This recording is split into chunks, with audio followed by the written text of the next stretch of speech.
What's up, my friends, and welcome into the PHLY Phillies Podcast. As always, we broadcast live from the Xfinity Lounge here at the PHLY Studios, and we're brought to you by our friends over at Bet365. Whatever the moment, it's never ordinary at Bet365. And TrueMark Financial Credit Union. Head on over to any one of their 24 branch locations or online, TrueMark.com/PHLY to get started. And a happy Monday to you as we start another work week here. We are broadcasting live from Antarctica, or at least it feels that way. It's absolutely devastatingly freezing in this, and I don't even mean outside. I mean like in this studio. It's ridiculously cold in this studio. So I've got my beanie on today. I've traded out the normal branded Bills hat for my beanie. I've got the warm button down on because it's freaking cold in this place. But anyway, a happy Monday to you. I hope you had an excellent weekend. As we get closer to the holiday season, we get closer to baseball resuming, and we get closer to hopefully hearing some news on the Phillies, because when I left you on Friday, the last thing I said oh my gosh, by the way, Slem, terrible. My stomach hurt for like 3 days. They were miserable. When I left you on Friday, I basically said I'm kind of tired of saying the same thing with the Phillies. And I don't necessarily mean I want the Phillies to rush into a move.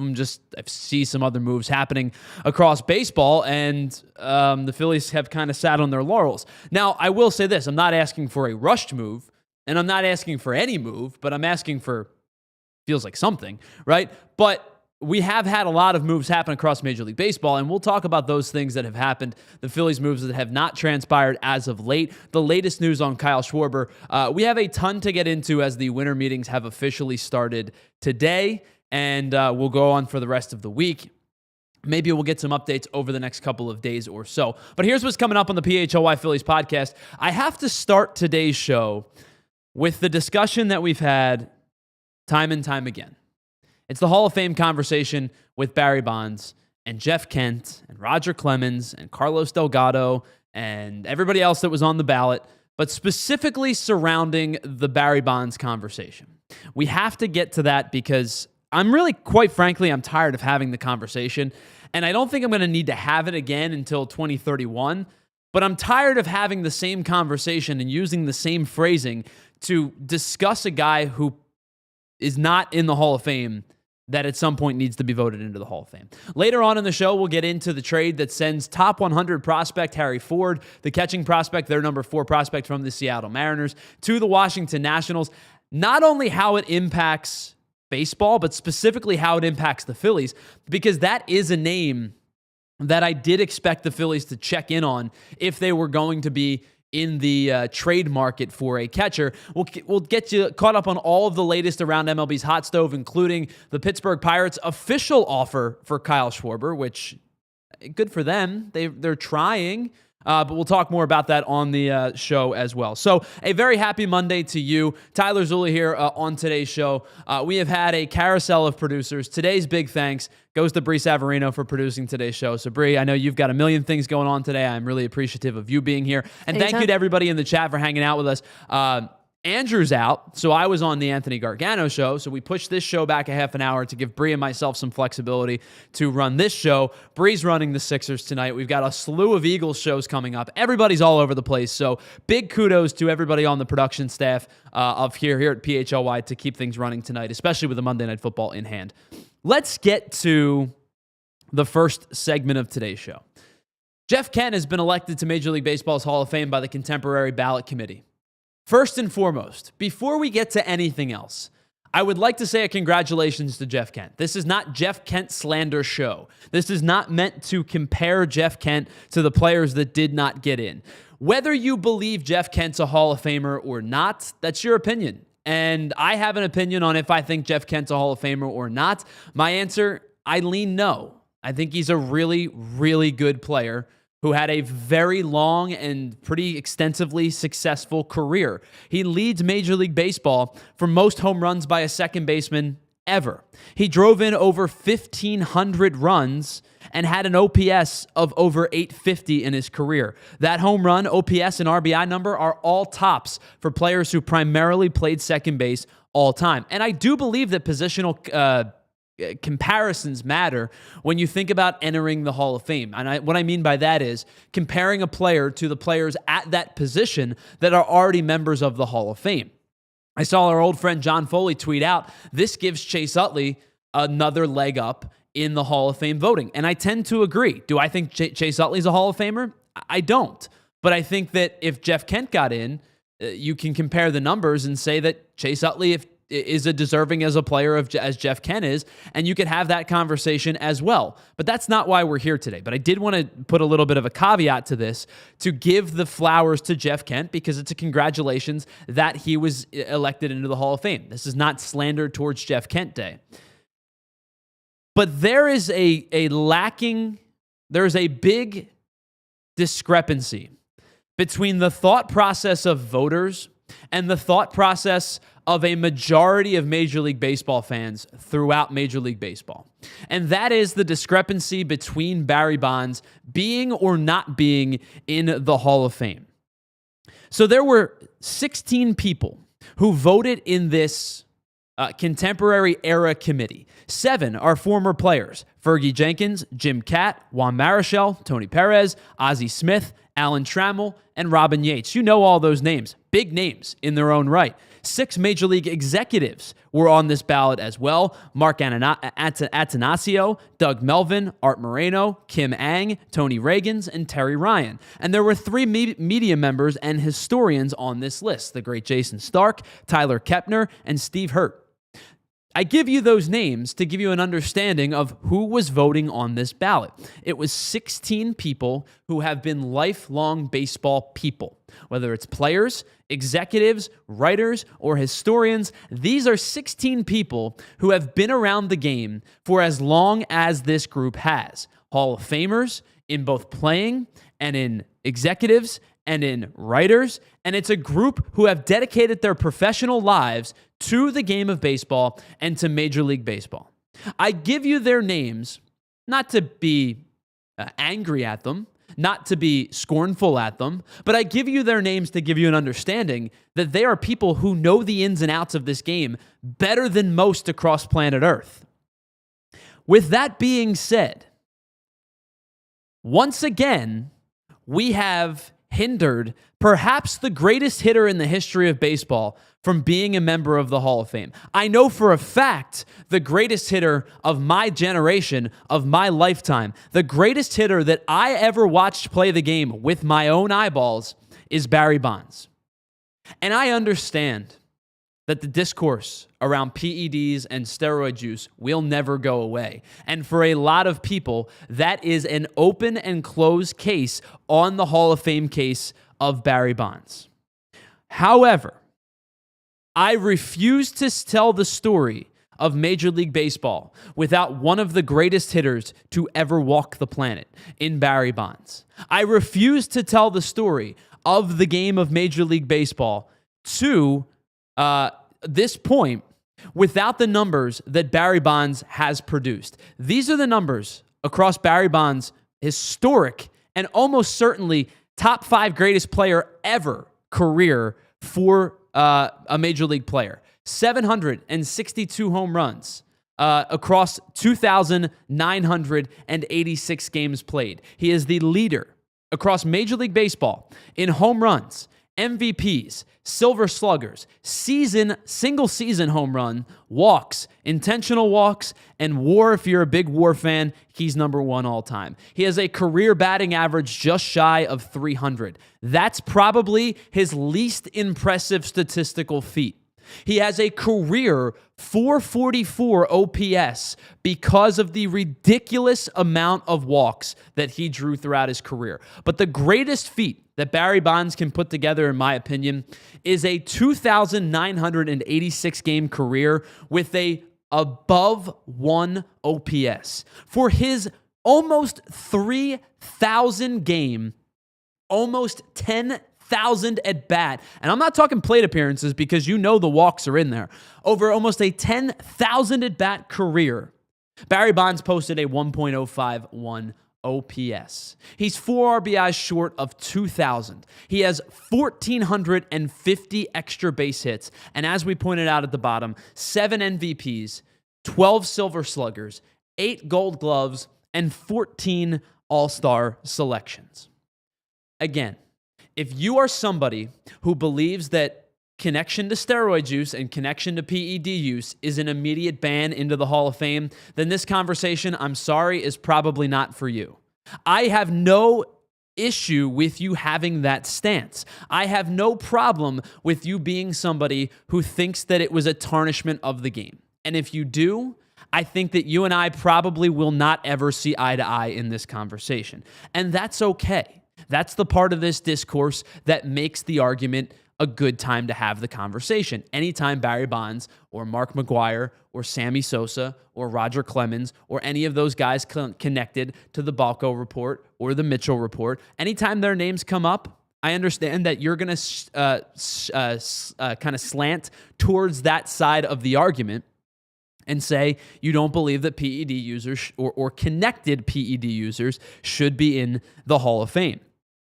But on top of this conversation, statistically speaking, knowing that Barry Bonds is one of probably the 2 to 5 greatest hitters of all time, and I put his name in the conversation, Barry Bonds, Hank Aaron, Babe Ruth, Willie Mays, you could pick your fifth. If you want to put Griffin there, you want to put Pujols in there, you want to put Gehrig in there, you want to put somebody maybe that was a little bit better with the bat control and average type of thing, you can certainly do that. But I think those 4 guys, Ruth, Aaron, Mays, and Bonds, probably represent the 4 best hitters in the history of baseball. Ted Williams probably could be your 5th. You pick the 5th, but those 4 guys represent 4 of the greatest hitters in the history of the game. And not only, statistically speaking, did Barry Bonds do everything that we just laid out. Not only did he not get inducted into the Hall of Fame by this committee, he is also now barred from the next contemporary committee's vote. See, the contemporary committee only votes every 3 years. 2025 was a contemporary era ballot year. The next one's going to be 2028. Barry Bonds did not get the prerequisite amount of votes to stay on the ballot for the next contemporary era. You had to get at least 5. He didn't get 5. He only got 4 of the 16 votes. He's not going to appear in 2028. The next time Barry Bonds can appear on the ballot, the contemporary era ballot, is 2031. And to put this into a greater context, if Barry Bonds receives less than 5 votes on the 2031 ballot, he will never appear on the contemporary ballot again.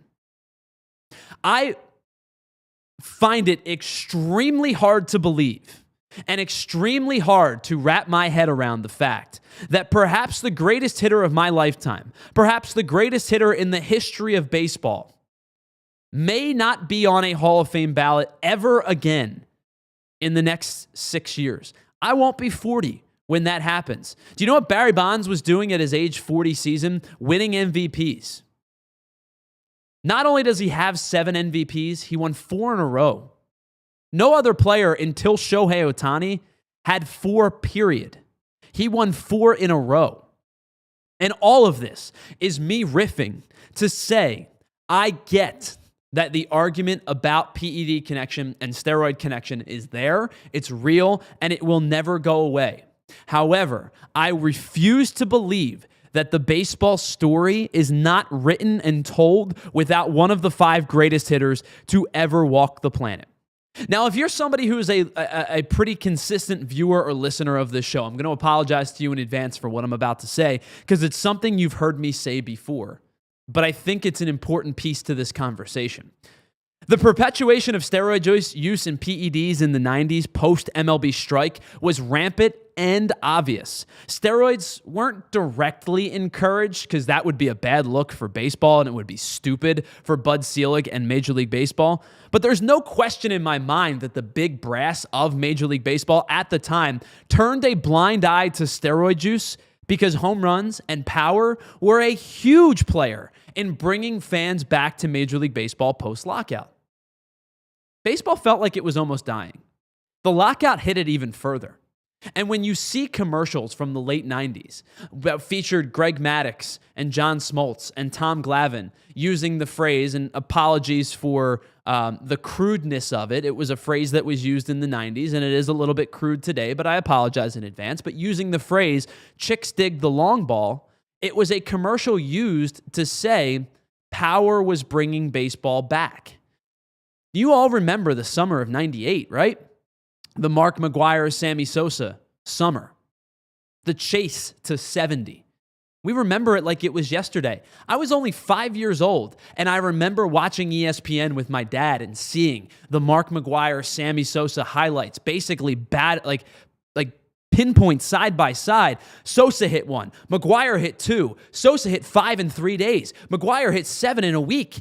It was an unbelievable viewing experience to watch these guys with Griffey involved, with Tomey involved, with Bell involved, with all of these guys, Albert Bell, by the way, all of these guys with sheer power, Mo Vaughn, Jose Canseco. Power was back, and baseball was back because of it. And I think it was a perpetuation by Major League Baseball and Bud Selig to allow it to happen. It became appointment TV every single night because Power was cool.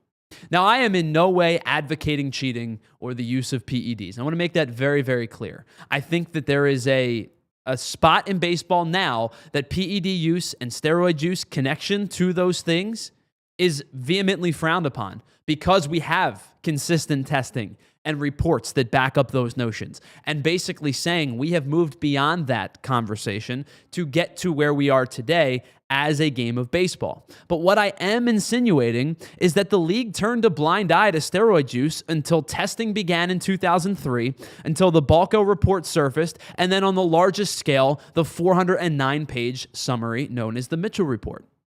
When it became convenient for the league to throw those players under the bus, they did it the first chance they got. That's when the perpetuation stopped. Again, I am not advocating PED or steroid use. I do think it tarnishes the game of today. But we have to be able to recognize that Major League Baseball was dying. And there was an allowance to a certain extent of this usage and connectivity to this usage that was allowed to happen by Major League Baseball and was allowed to happen with Bud Selig at the helm, knowing that they had to do something to get fans back. Gates were down, audience was down, and all of a sudden, Power resurged in a huge way. 98 was big. 2001 was big. The day that Barry Bonds broke Hank Aaron's record. Let me ask you a question. Do you know who John Roush is? Because that's who gave up Barry Bonds' home run to break Hank Aaron's record. Barry Bonds did it on a summer night in August, I believe it was, against the Washington Nationals. Do you know why we know that? Because it was a huge freaking deal across Major League Baseball. I want to wrap this up by kind of circling back to where we started. Baseball inherently has been a game of how do I bend the rules without getting caught. There have been scandals throughout all of baseball. It was 1919 Black Sox. It was steroid use. It was a whole bunch of different things kind of put together. You have the integration of technology that allowed you to view into the catcher's signs.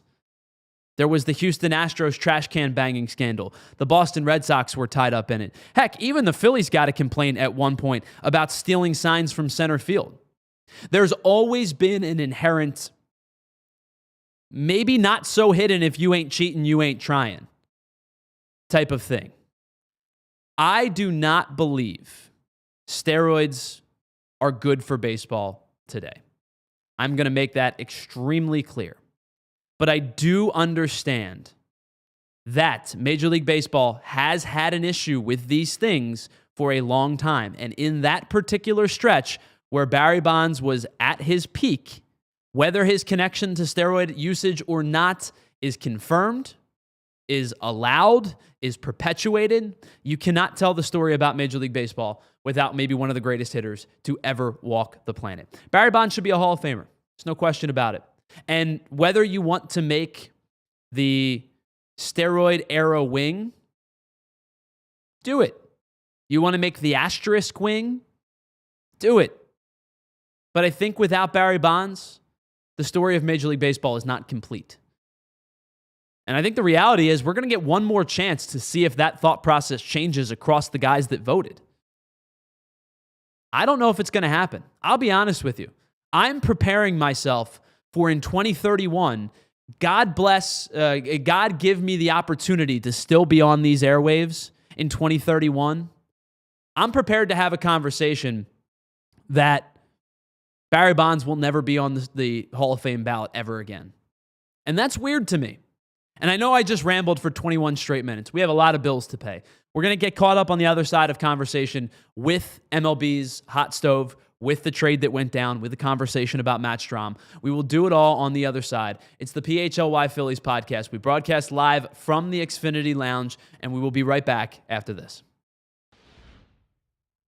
Whatever the moment, it's never ordinary at Bet365. You find out why 90 million users worldwide have teamed up with our friends over at Bet365, the live in-game betting pioneers, because you can watch 780,000 different live-streamed events each and every year across 78 different sporting platforms. Those lines change all the time, so you might as well team up with the live in-game betting pioneers. And how about this early payout action across the NHL? If your team goes up by 3 goals at any point, your straight bets will be marked as winners, and your parlays marked as winners as well. You'll find out why it's never ordinary at Bet365. And new users right now, use that promo code on the bottom of your screen, PHLY365. Deposit $10, place a bet for $5, and you'll get $200 back in bonus bets, whether your bet wins or loses. You can use that bonus bet money on spreads, totals, player props, futures, and so much more. You find out why it's never ordinary at Bet365. Must be 21 and physically located in PA. If you or someone you know has a gambling problem and wants help, please call 1-800-GAMBLER. And with all of the incredible sporting action that's going on each and every week, pro football, college football's in full swing, basketball, both pro and college, and of course, pro hockey as well. If you're looking to call yourself a sports fan, you have to get Xfinity, because with Xfinity, you get incredible 4K sound enhanced with incredible optics, and you never have to leave your living room. It is the play if you call yourself a sports fan. And sometimes you can get up to 4 games going at once with the quad box, because why not? And you do it all right there from the comfort of your living room. So you don't have to worry about battling concessions and traffic and paying for tickets. And that bill, it runs itself up pretty high. You can do it right there from your couch, with your fridge, with your bathroom. You don't have to worry about battling the crowds at the ballpark, the stadium, or the arena. You can do it right there with our friends at Xfinity. So next game day, make sure the big fan in your life isn't a big fail. Learn more at Xfinity.com. Xfinity, imagine that. All right, welcome back to the PHLY Phillies Podcast. Thanks so much for hanging out with us. Want to say hello to everybody in the chat. Stephen Paul, Ray Schumacher.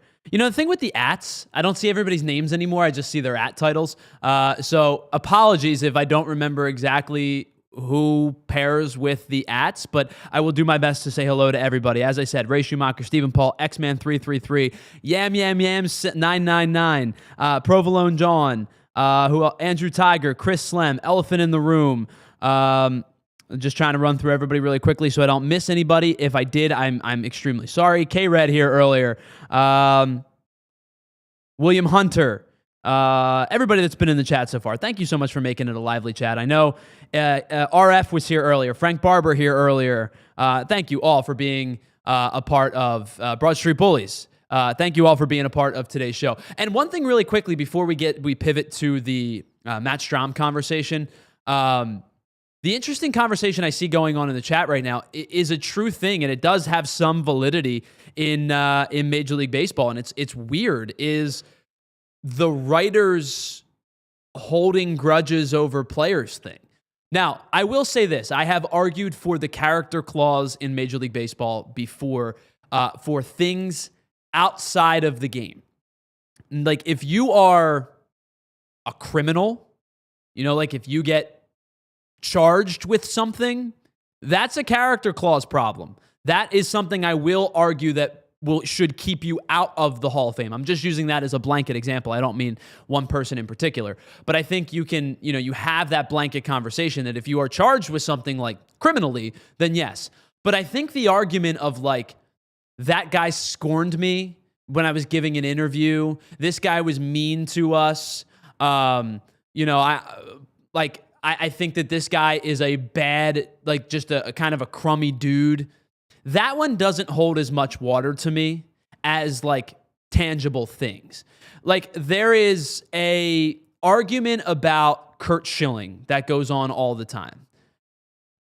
I know I'm not going to get into politics and things like that, but I do know that Curt Schilling has kind of been a crummy dude across his life. The Tim Wakefield thing was really quite upsetting to a lot of people, and it should have been, where he really kind of just divulged information about Tim Wakefield's diagnosis and his health status that was not his to divulge. That was Tim Wakefield's family's to divulge, and I thought that was a really crummy thing to do.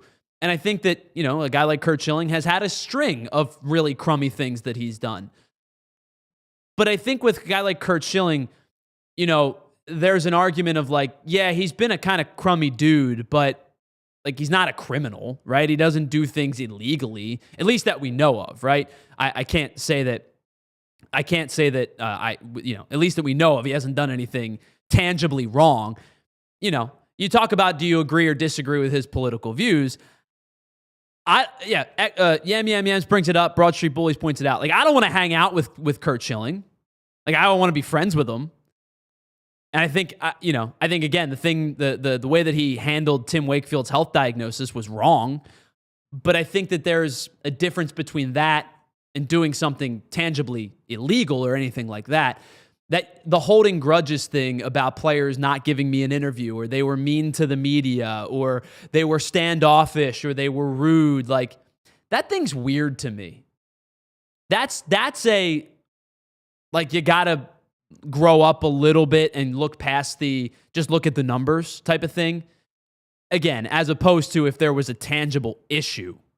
Like two things can be true at once. Like Curt Schilling statistically should be a Hall of Famer, and he's also not somebody that I'd like to be around. Like, those could both be true at the same time. That's the weird part about the human side of voting that I think is strange. And I know it's been brought up in the chat a lot as of late. So I wanted to address that. All right, let's get to our next segment of the day. We spent a lot of time on the Hall of Fame conversation. Let's get into our next segment, which is our big takeaway segment of the day, which is brought to you by our friends over at Xfinity. Xfinity, imagine that.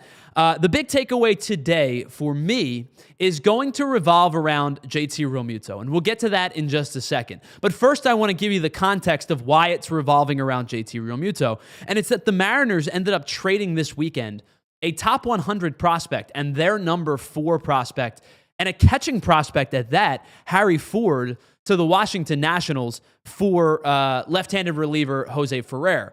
And I think initially I was really, really surprised at this. I was really surprised that that's all it took. And this is not a disrespect to Ferrer. It's just looking at the numbers objectively. I was surprised that that's all it took to acquire a catching prospect, and one that's pretty highly touted in Harry Ford. Now, I don't know if Ford is going to turn out to be a stellar defender. I know his bat is getting better and better as the years go on. He's always had a pretty good baseline offensive game. His defense is coming along. I don't think he's ever going to be stellar. And we also know that he was blocked by Cal Raleigh, who basically catches every night for the Seattle Mariners. But I was a little bit initially surprised that that's all it took to go get Harry Ford. And my mind kind of immediately went to, did the Phillies not want to trade Matt Strahm? Because we talked about it a couple weeks ago, and it was reported in the Seattle Tribune, I believe, or the Seattle Times. I apologize, I forget which one it was. But one of the reports was that the Mariners were looking for left-handed help, and Matt Strahm's name was connected to the Mariners because they were looking for left-handed help, and the Phillies have 3 left-handed relievers in their bullpen. We also talked about that a few weeks ago, that I don't necessarily believe that means that the Phillies are going to trade a lefty, but it's somewhere at a position of strength that they could utilize to maybe move and acquire another piece, especially if their free agency doesn't go according to plan. So my mind immediately went to, well, I'm surprised the Phillies weren't in on that for a Matt Strahm deal or a Tanner Banks deal. But I did have to kind of adjust my thought process a little bit, because I do believe that Matt Strahm is better than Jose Ferrer. I think Ferrer's stuff, especially his fastball, is better than Strahm's. But we've talked about Strahm a lot on this show. You know how much I value him and how much I like him. He's just a guy who goes out there and pitches like a dog. He's just a dude who pitches well, even though his fastball sits 92, 91, 93, somewhere in that range. He'll attack right-handed hitters. He's not afraid to get up in their kitchen a little bit. He'll face lefties and righties. He could give you multiple innings if you need to. We know the deficiency of Strahm coming in a high leverage spot when there's runners on. We'd much prefer Strahm at a clean inning. But I do think that Strahm has a proven track record in Major League Baseball that Ferrer, just as of right now, does not. But you take a look at the numbers comparably, and again, that's where it kind of comes into play. Strahm's ERA was over a full 1.5 better than Ferrer's. His whip, 0.2 better. They had the same amount of strikeouts despite Strahm throwing 14 less innings. The bottom line, however, is where I think the Mariners start to value this conversation. Matt Strahm has 1 year left on his deal at $7.5 million. Jose Ferrer is in pre-arbitration. He has 5 years of team control left between pre-arb and arbitration that will take him through 2031 before he becomes an unrestricted free agent. Matt Strahm had another really good year. Maybe it wasn't as good as 2024 where he was just dominant, but he was very reliable. Meanwhile, Jose Ferrer's numbers were a little bit up and down, and I think that that's a little bit surprising to me that Ferrer is all it took to acquire Harry Ford. But I will say this.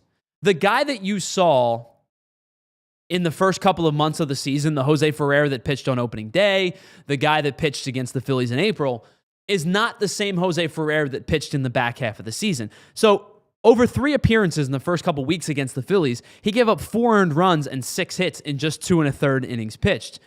The final few months over the season, just against the Phillies alone, he pitched 5 scoreless innings. His ERA dipped a full 1.5 post All-Star break, and his strikeout rates were significantly better. Now we talk about the stuff. Dude keeps the ball on the ground at a really good rate, which at Seattle is not necessarily like the most demanding thing in the world because it is a pretty cavernous ballpark, but any reliever that can keep the ball on the ground is worth taking a look at. He's 94th percentile in fastball velocity. He doesn't get barreled. He had a sub 5% walk rate this year. All of those stats were in the 93rd percentile or better in 2025. So I think Ferrer is better than what my mind initially went to, even if you see that 4.48 ERA.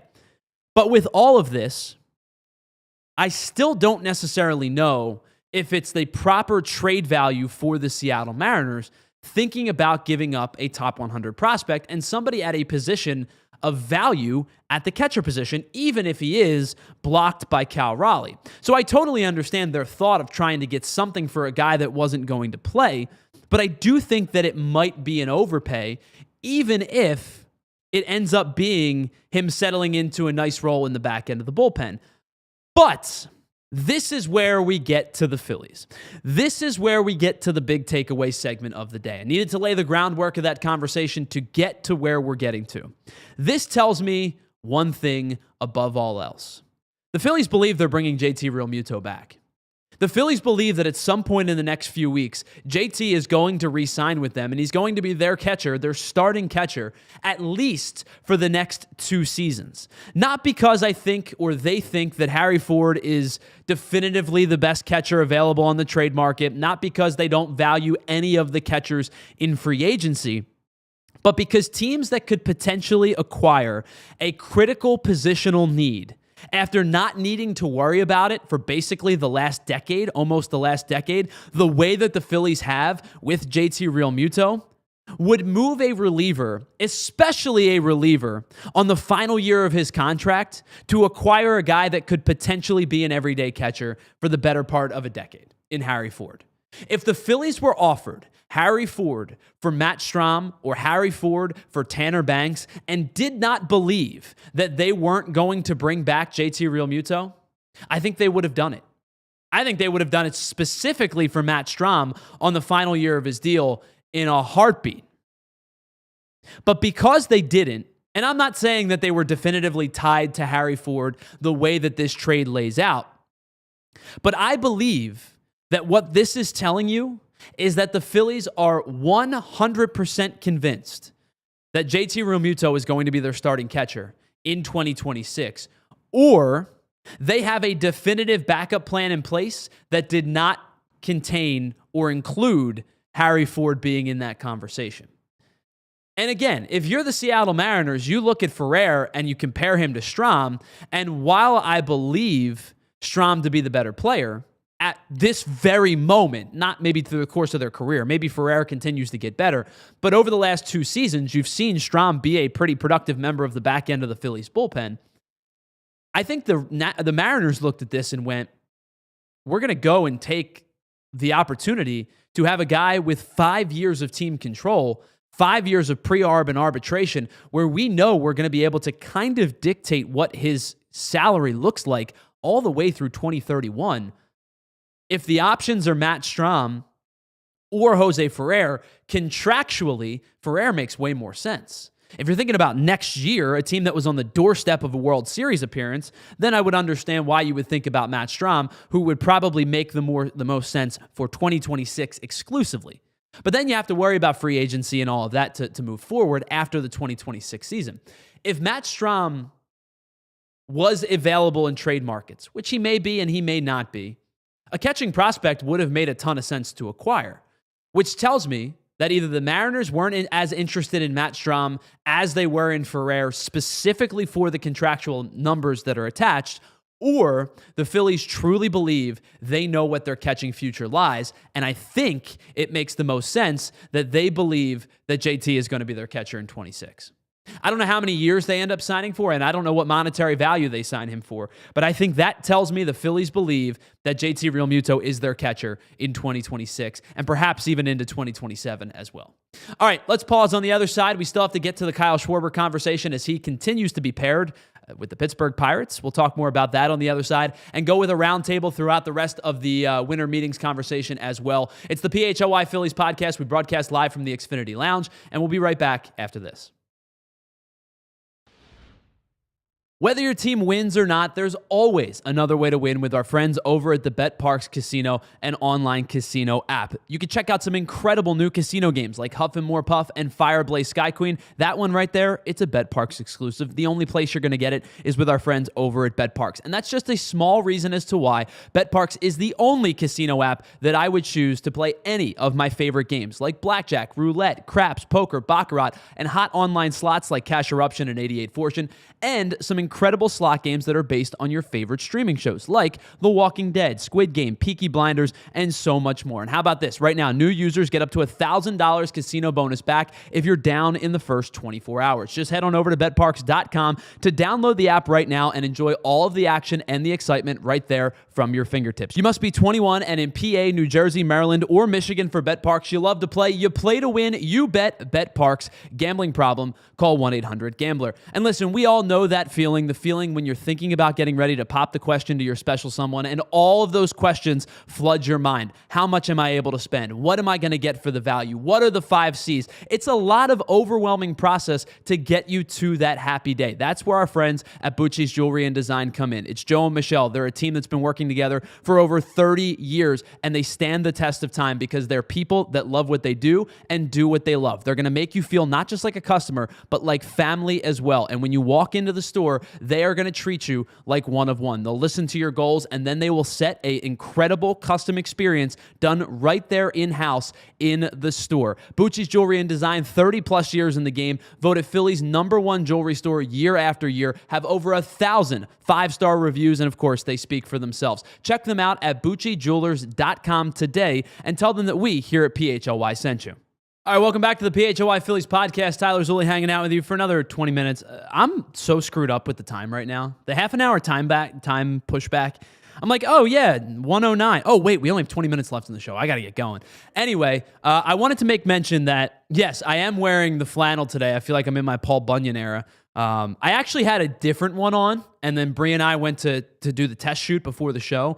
And it's a mostly white shirt with some lighter blue and some lighter red, and it was like blending in with the background here. She's like, you got to put a different shirt on. And so I always carry my backup flannel just in case. Came into It came in to help today. And by the way, if you're looking for some awesome Christmas and holiday gear, PHLY related gear, we just dropped some awesome new hats. Right there, you can see just a couple of them. Head on over to store.allcitynetwork.com and you can filter it based on the hats in the collection. We've paired with our friends over at Branded Bills. You see a couple of them there. The PHLY Flyers one is sick. The PHLY Eagles one is so clean. And you know, I always rock my my Penn State Branded Bills hat that I've been wearing forever. Yeah, I'm still rocking it. Matt Campbell Squad, where you at? We have some awesome new headwear and some hats. The PHLY Phillies. You could get the Penn State one if you're interested. You can get the Flyers and the Eagles. There's some awesome gear that you can check out at our collection on the All City Store Network. So if you're looking for some extra gear for somebody in your life that's a big PHLY fan, if they're a big hat fan like myself, that's an awesome opportunity to do it. Anyway. Let's get into some of the hot stove conversation around Major League Baseball. And yes, I've seen a lot of conversation about JT. I know there's been some discord in the chat about JT, bringing him back, running it back. I think that there's a lot of dissenting opinions on JT's return. I think that JT's return has always felt imminent to me because of the dire situation of the catcher position, both internally and really externally in terms of like who you could sign in free agency, who would you trade for. I know a lot of people have talked about Adley Rutschman for a long period of time now. I'm not necessarily convinced that.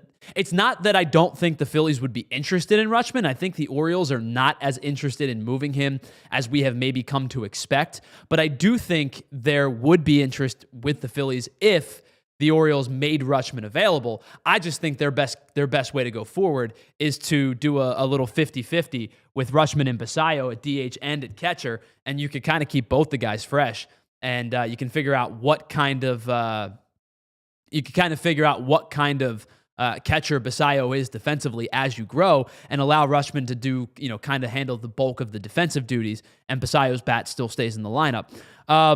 With that being said, I do want to get into some of the other conversations, and the one that we kept coming back to was Kyle Schwarber. And I think Kyle Schwarber is going to be a headline conversation, not just for this show, but for baseball throughout the winter meetings. We discussed it the other day that if Kyle Schwarber signs early, whether it's here or not, that's a good thing for the Phillies, because I think either you get him back and you know exactly the player that you have, or you can kind of have your pivot point with all of the good players still readily available.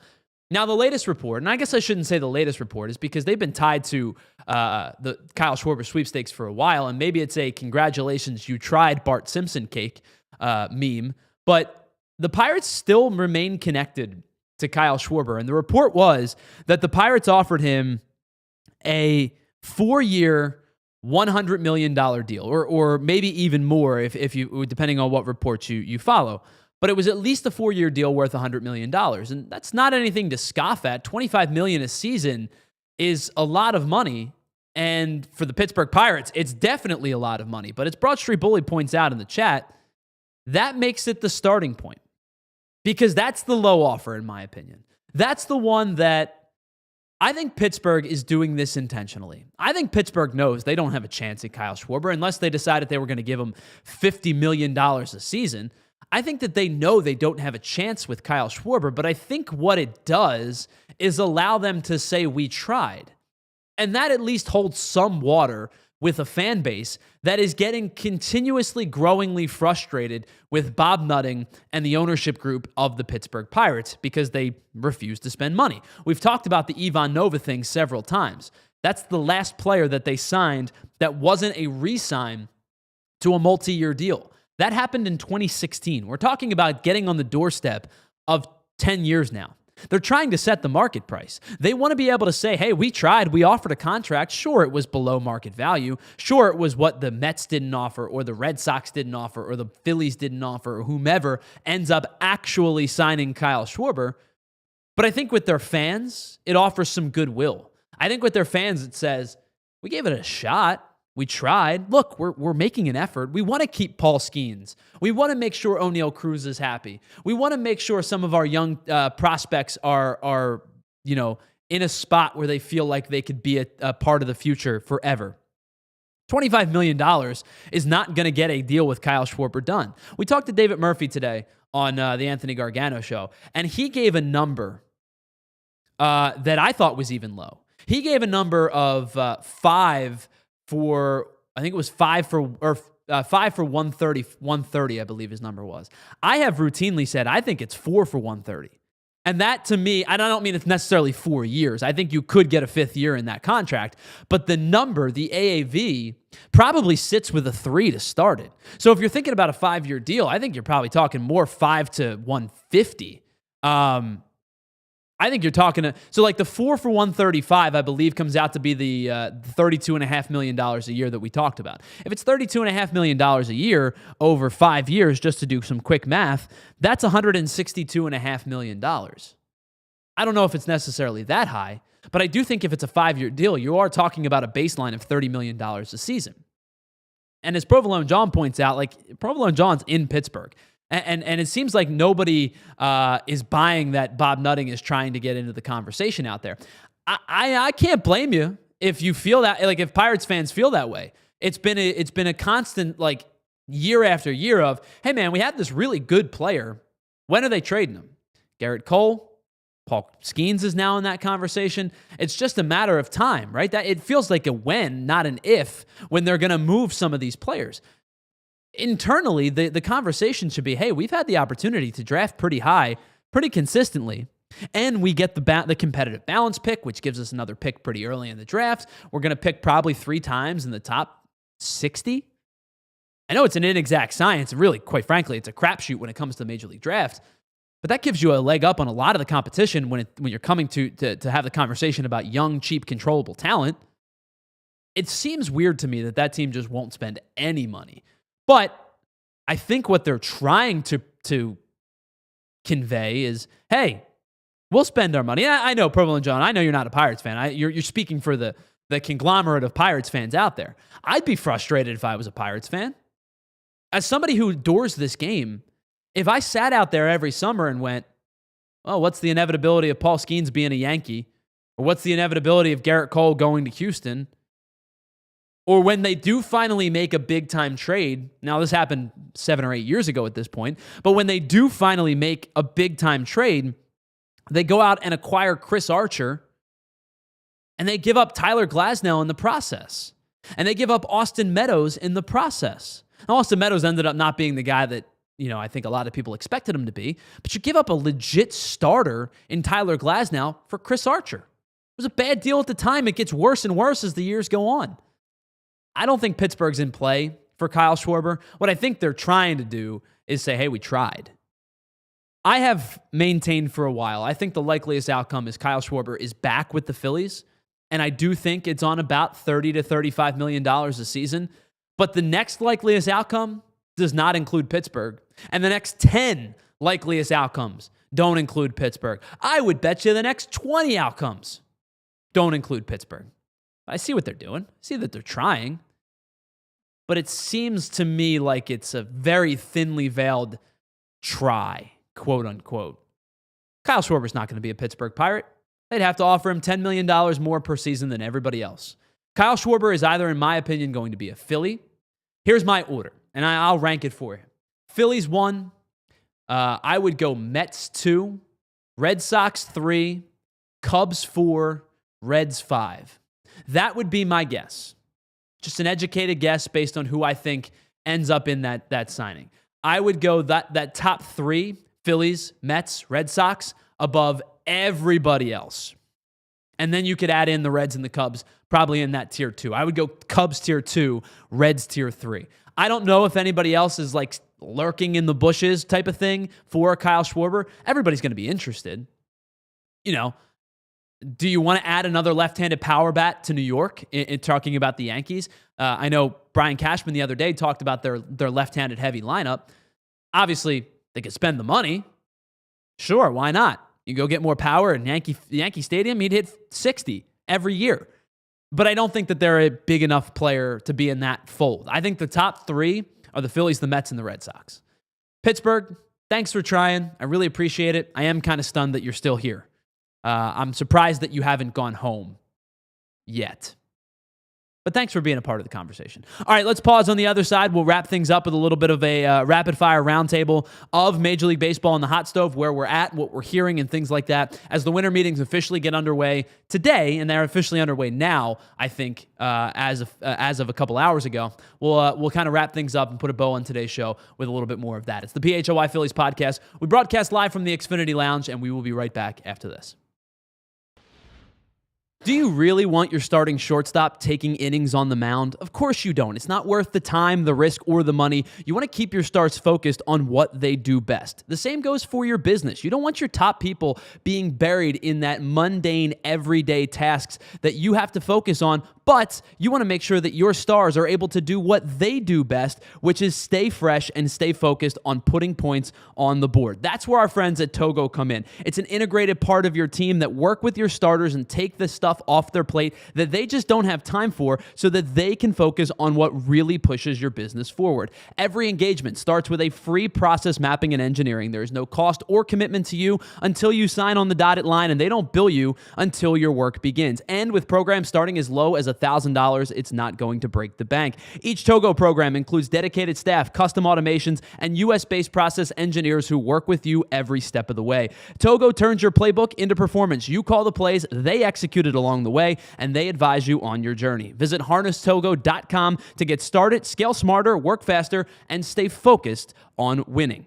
And we all know that feeling, the time where you're having a great day, whether you're at the beach, the boardwalk, the amusement park, a concert. You've got your sunglasses on, you take them off for just a second, and then they're nowhere to be found. You've lost your favorite pair of shades, and you don't know what you're going to do. With Shady Rays, that's not a problem because every pair of sunglasses comes with a lost or broken replacement guarantee. So you can enjoy the events that you love most with the confidence that if you do take a hit or your sunglasses you lose your sunglasses, or they fall off your head and you don't know where they are, you're covered with another incredible pair that's just around the corner. It's crystal clear optics. It's polarized frames. It's incredible feeling frames on your face that's going to make you feel comfortable and look good doing it. And the best part, they don't break the bank. And we've teamed up with our friends over at Shady Rays to make sure you get the best offer possible. Use the promo code PHLY for 35% off a pair of polarized sunglasses. Find out for yourself why over 3,000 people have rated Shady Rays 5 stars at shadyrays.com. All right, welcome back to the PHLY Phillies Podcast. Just a few moments left here as we wrap up this Monday afternoon's episode.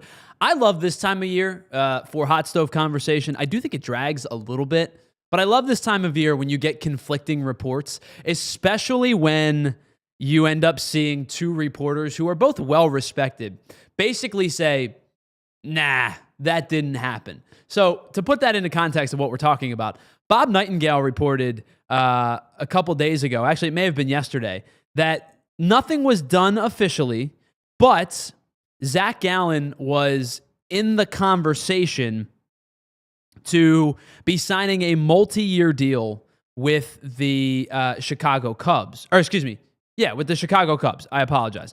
And then later on in the day, Jeff Passan comes out and goes, nope, deal's not close, nothing's imminent, it's not happening.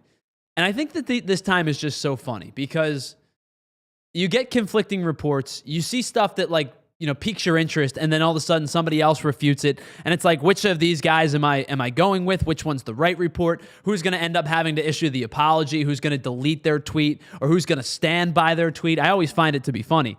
But I do think a Zach Gallen deal probably happens soon-ish. And we've talked about Zach Gallen in comparison to Ranger Suarez and where these guys kind of fall. I think Ranger is going to get more money than Zach Gallen gets per year.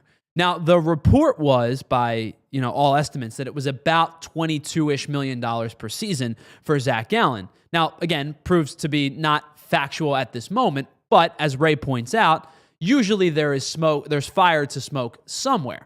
That's where I expect Zach Gallen probably to sign in the next few weeks, or maybe even in the next week. But it may not necessarily be with the Chicago Cubs. But I think when you put Gallen and Ranger into perspective, I think Gallen is probably a step below Ranger in the sense of how much money he is going to get. Now, what Gallen does better than Ranger is take the mound more consistently. And I don't mean from a statistical standpoint. I mean just be on the mound. He's thrown 180 innings or more in 4 of the last 5 seasons. But the problem the problem that Zach Gallen is facing is that all of his numbers are going in the wrong direction. So this one comes from Database Hit on Twitter. Over the last 4 years, his ERA has gone in the wrong direction. It's gone from 2.54 in 2022 to 3.47 in 2023 to 3.65 in 2024 to 4.83 in 2025. That's not just that. His strikeout rates have also dipped, 27 to 26 to 25 to 21. Now, I will say this. I think last year was a weird down year for Zach Gallen. I do feel like he has the potential to bounce back a little bit and probably get closer to the 2023-2024 Zach Gallen than we saw than the 2025 Zach Gallen. I don't ever expect him to be the 2022 Zach Gallen again, where he went 2.54, was a 27% strikeout rate, and was a legitimate like Cy Young type of candidate the year that the Diamondbacks went to the World Series. He finished third that year fifth that year, and then finished third the following year, the year that Blake Snell ended up winning the Cy Young. He finished third. He's been really good for a majority of his career. I don't think he's going to pitch as poorly in 26 as he did in 25, but I'm not sure he ever gets back to 22, 23 range again. If you can get a guy who's somewhere in that mid-threes, the 3.6, 3.7 type of pitcher, I do still think there's a lot of value in signing a guy like Zach Gallen. But I think that he falls under Ranger. I think he falls under Tatsuya Imai. I think he falls under Framber Valdez. I think he obviously falls under Dylan Cease in terms of how many years and how much money he's going to get. And so another guy, if reports are true that he's in that 22, I think we could safely say $22 to $25 million a year range. Maybe even if you want to extend it a little bit further on the low end, $20 to $25 million range.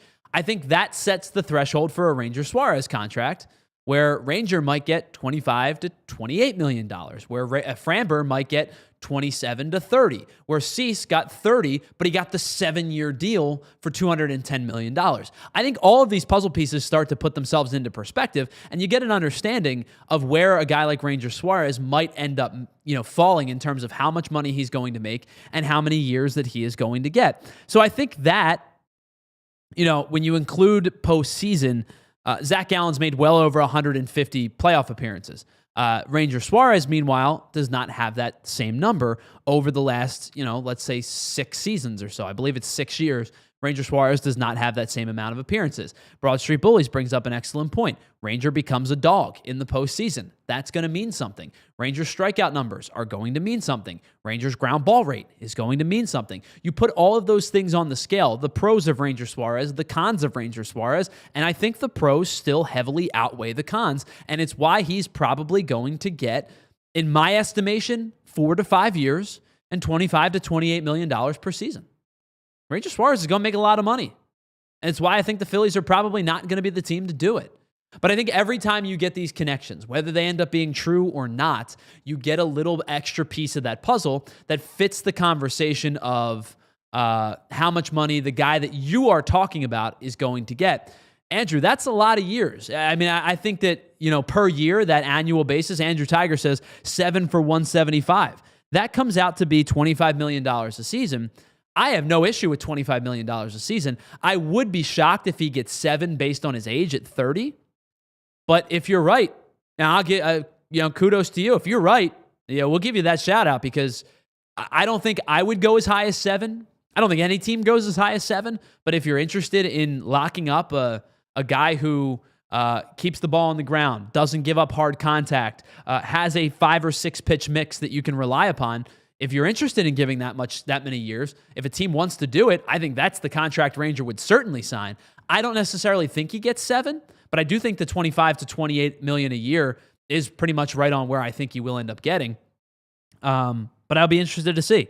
And that's going to pretty much wrap up today's show. I know not a lot has happened over the last couple of days in terms of Phillies news. We'll keep you updated. I do think the reports of Kyle Schwarber being interested in signing quickly are true, and I'll be interested to see where and how much he signs for. If the news does break in the coming days that Ranger Suarez signs, we'll have an emergency podcast ready for you, whether it's here or not.